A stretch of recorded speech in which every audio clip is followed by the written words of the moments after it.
I'm using the term pessimism here to refer to a view of life according to which the bad in life outweighs the good in life.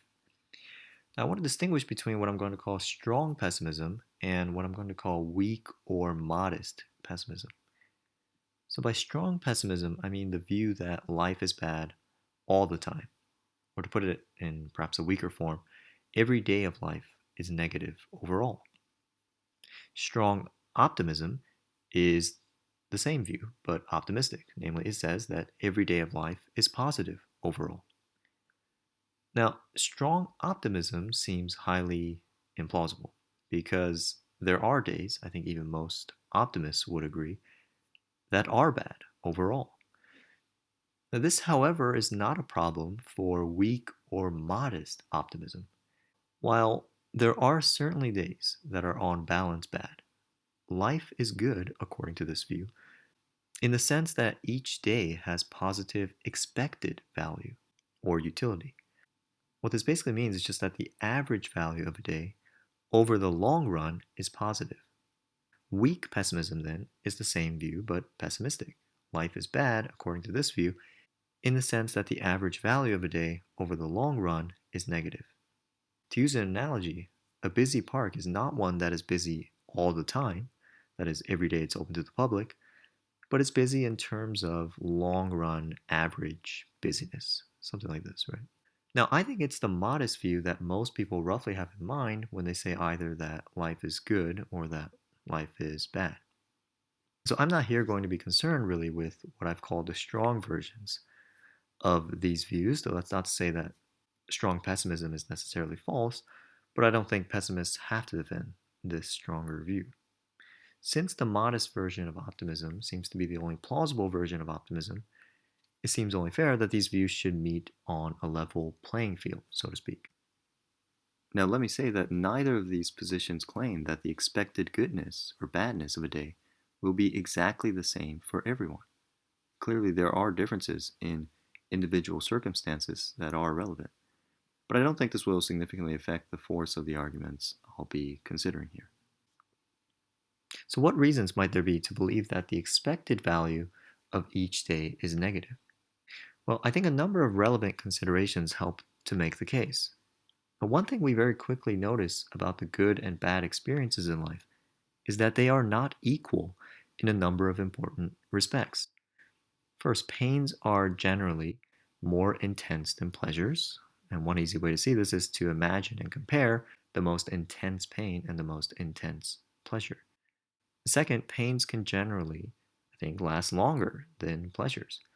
A pleasant sensation typically does not stay with us for very long.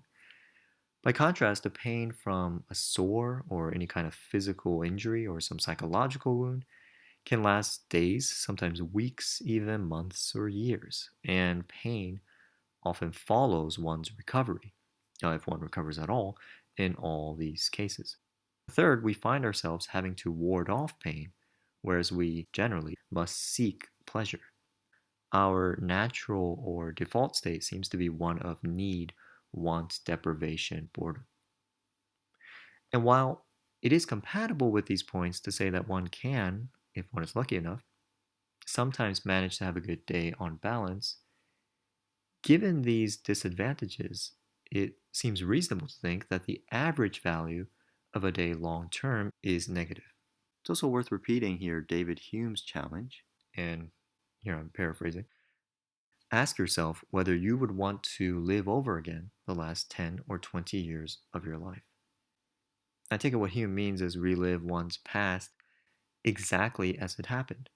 And Hume, or more accurately, I suppose, Demia in Hume's dialogue, suggests, I think quite correctly, that almost nobody would. This has certainly been my experience asking people this question, and this is also, at least on the face of it, an indication that pessimism is true. Of course, you may find yourself unpersuaded by these points, and maybe you would want to live through every pain and every pleasure again. Well, suppose you think this, and suppose, at least for the sake of argument, that your judgment is not the result of any kind of error. That is, your life really has contained more good than bad. And suppose further, again, for the sake of argument at least, that this is true for many individuals. Well, remember how we defined pessimism? It's the long run average that matters. So I now want to consider a different sort of argument, and it involves asking ourselves this question: are there bad experiences in life that no amount of good experiences can counterbalance? That is, we know that there are very bad things that can befall us every single day. But among these, are there experiences that are so bad, so painful, so awful, that you would not voluntarily undergo this kind of bad for any amount of good things in life? I think lots of people, indeed, I think most people, even many optimists, will admit that there are such evils. But now notice the consequence of this. If there is a bad that has essentially infinite disvalue relative to the good, so long as the probability of this kind of bad happening each day is not zero, each day the expected amount of good is outweighed by the expected amount of bad. And hence, if this is correct, each day has negative expected value or utility. So, those are some of the principal reasons I think pessimism is the, I suppose, regrettable but correct view.